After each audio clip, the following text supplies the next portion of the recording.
Hi everybody, this is a follow-up video on a previous video that shared about my experience with atrial fibrillation, and I'm going to share briefly why I chose to have a cardio ablation or a cardiac ablation, a catheter ablation.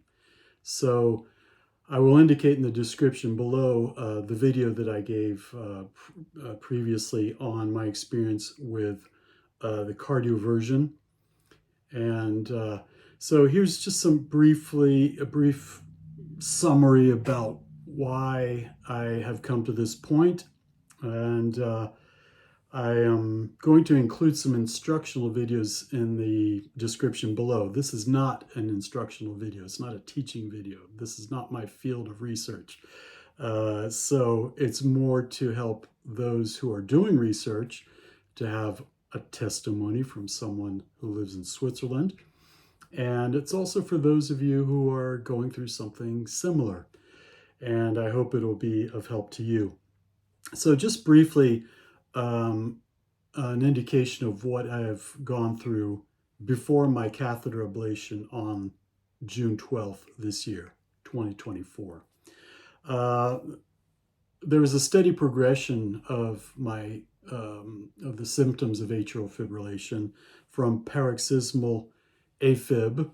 So at the beginning it was very sporadic, and then the frequency became more prevalent until early this year, January, February. I entered in to the phase that we call persistent atrial fibrillation. So my heart was just beating irregularly, consistently. Now that didn't mean that it was impermanent atrial fibrillation, because I decided to have a cardioversion, and that was successful. That was on April 3rd, and that's what the previous video is on. So I had a cardioversion, which as you will see if you watch the video, or if you're already aware of it, I received 2 shocks. The first shock wasn't sufficient. They did a second shock while I was under anesthesia, and that worked. That brought my heart back to normal rhythm. So the next step obviously was, what next? And I was really hoping that I could just put into practice healthy habits like I had already begun, watch my stress, diet, exercise, sleep habits, quality of sleep, etc., etc.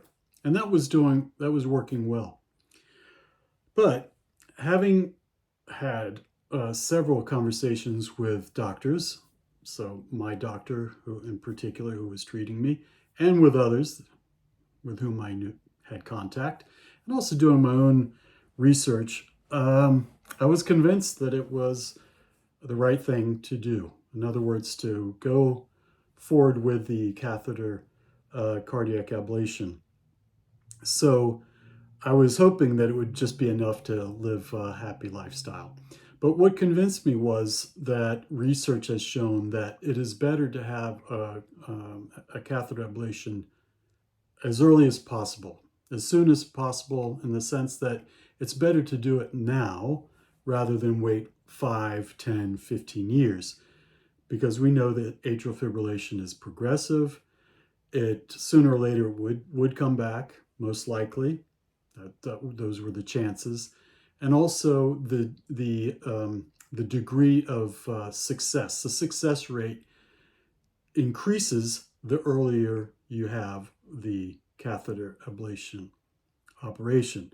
So that's what convinced me. I didn't really want to do it, but having consulted with various people, they thought it was the best decision.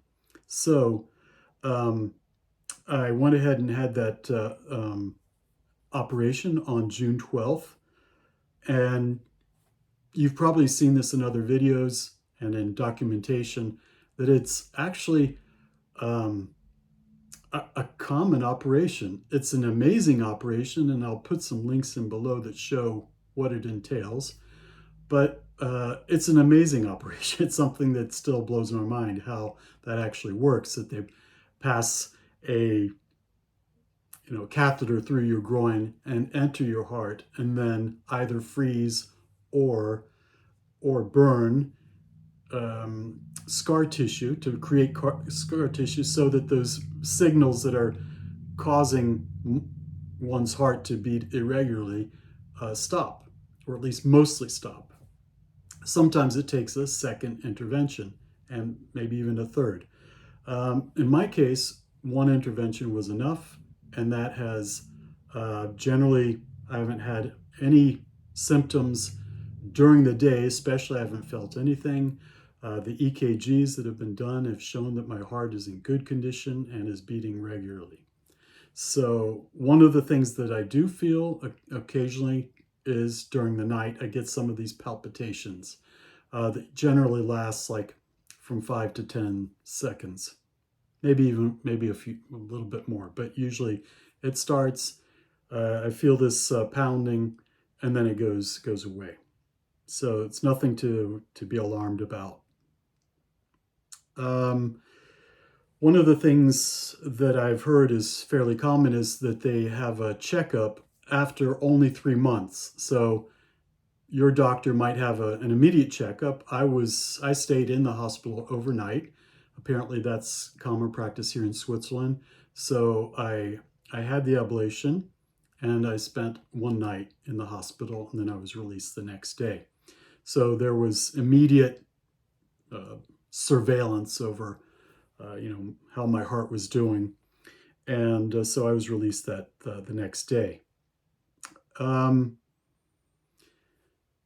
but they didn't generally wait, and I've heard 3 months, and that was the case for me. Was that I had a 3 month checkup afterwards, because they need to see that the heart has reacted well to the operation. It's something that they evaluate. They do an EKG and other types of procedures. Um, One thing that I think I should mention is something about medication. So I was asked to continue amiodarone. I don't know if that's the way you pronounce it in your country. Amiodarone, which is a anti-arrhythmic medication. I continued to take that 1 month after the cardiac ablation. I also continue to take Xarelto, which I'm still taking. Apparently, it is fairly standard to continue to take that up to 6 months.